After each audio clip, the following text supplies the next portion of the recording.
खुदा को ये बिल्कुल पसंद नहीं कि इसके लोगों को नुकसान पहुंचे। इसीलिए जब बेकित दुआ करते हैं कि बुराई ना आए, तो फिर मुझे क्यों बुराई बढ़ा रहे हैं। आमतौर पर वही बुराई पैदा करता है, तबाही मचाता है, कत्ल करता है, चोरी करता है, तुम्हें लूट लेता है। तुम्हें बर्बाद करने वाला कौन है?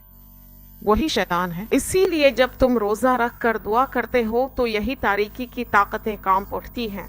यही बात है। मुक़द्दस किताब में मरकस 9 बाब 29 आयत में पूछा गया कि हम शैतान को क्यों नहीं निकाल सके। खुदावंद किया जवाब देता है, ये सिर्फ दुआ और रोजे के जरिए ही मुमकिन है, जो कि रूहानियत और ईमान की गहराई को जाहिर करता है।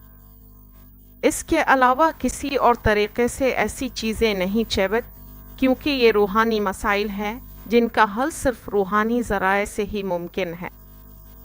यानी इस तरह की सब चीज़ें जो इंसानी कोशिशों से बालातर हैं, सिर्फ दुआ के ज़रिए ही छूट सकती है, और रोज़ा इस दुआ की तासीर को मज़ीद बढ़ा देता है।